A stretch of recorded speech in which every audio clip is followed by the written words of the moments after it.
Good morning friends, મારું નામ doctor Kunal Patel છે. આજે આપણે વાત કરીશું પ્રોક્સિમલ ટિબિયા ફ્રેક્ચર, એટલે કે તમારું જે ઢીંચણની નીચેનું જે હાડકું છે એને ટિબિયા કહેવાય છે.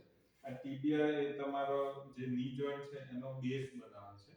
આમાં જ્યારે ફ્રેક્ચર થાય ત્યારે પેશન્ટને ઘણી તકલીફ પડતી હોય છે.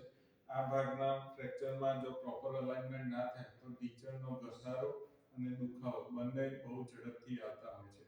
હવે આપણે જોઈશું કે આ ઉપરનું હાડકું છે જેને ફીમર કહેવાય છે, આ નીચેનું હાડકું છે જેને ટિબિયા કહેવાય છે.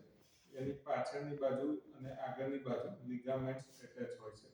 જ્યારે પણ આ ફ્રેક્ચર થાય ત્યારે પેશન્ટ કાં તો એ જમ્પ કર્યું હોય અથવા તો કોઈ રોડ ટ્રાફિક એક્સિડન્ટ થયો હોય આમાં મલ્ટિપલ લેવલે એ ફ્રેક્ચર થતું હોય છે. આ ફ્રેક્ચર કોઈ પણ દિશામાં થઈ શકે. એનું જે ક્લાસિફિકેશન છે તમે અહીંયા જોઈ શકો છો કે આ ફ્રેક્ચર જે સેમ બોન ટિબિયાનું છે એમાં ત્રાંસી લાઈન, નીચેની બાજુ ફ્રેક્ચર, મલ્ટિપલ ટુકડામાં થયેલું ફ્રેક્ચર. આ એનો ટોપનો વ્યૂ છે. ઉપરથી જુઓ તો એક બાજુનો કોન્ડાઇલ તૂટેલો હોય, વચ્ચેનો ભાગ આખો દબાઈ ગયો હોય, અથવા તો મલ્ટિપલ ટુકડામાં એ ફ્રેક્ચર થઈને પ્લસ દબાયેલું હોય. આવા મલ્ટિપલ ફ્રેક્ચરનો જે કોન્ફિગરેશન કહેવાય એ થઈ શકે છે. હવે આ ફ્રેક્ચરમાં ખાલી આને સેટ કરવું એટલું ઇમ્પોર્ટન્ટ નથી હોતું. અહીંયા જોઈ શકો છો કે આ ટિબિયા બોન છે, એની આ ફ્રન્ટ સાઈડ છે, એની પાછળથી અહીંયાથી નસો જતી હોય છે. આ બેક સાઈડ છે, એની પાછળથી અહીંયા કોમન પેરોનિયલ નર્વ કરીને એક નસ હોય છે અને બીજું લોહીની નળીઓ હોય છે, જે મેઇન અમારે જ્યારે ઓપરેશન કરીએ ત્યારે એનું પ્લાનિંગ સચોટ રીતે કરવું પડતું હોય છે. અહીંયા તમે જોઈ શકો છો કે આ જે ફિબ્યુલા બોન હોય છે એની પાછળથી એક કોમન પેરોનિયલ નસ જતી હોય છે અને આની પાછળથી લોહીની નળીની નસો જતી હોય છે. તે ફ્રેક્ચરની ઘણી નજીક હોય છે.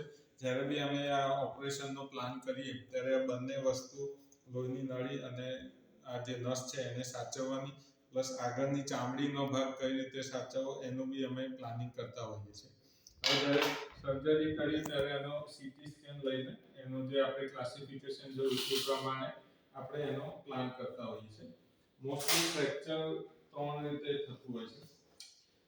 ટ્રીટમેન્ટ એની બહારની બાજુ એટલે કે લેટરલ કોન્ડાઇલનું ફ્રેક્ચર હોય ત્યાં આવી રાફ પ્લેટ અથવા તો હોકી પ્લેટ કહેવાય.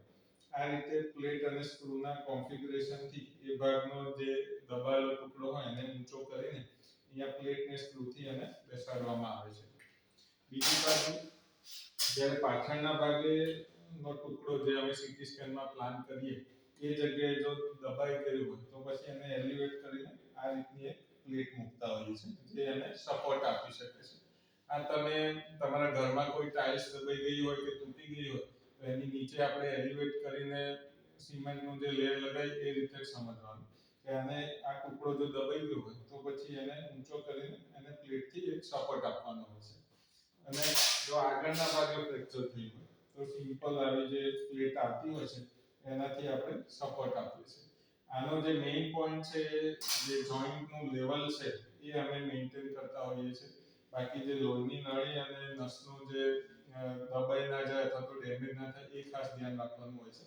અને ઓવરઓલ અલાઇનમેન્ટ જ્યારે ઢીંચણનું પ્રોપર થાય તો પછી પેશન્ટને એનું પ્રોપર રિઝલ્ટ મળતું હોય છે.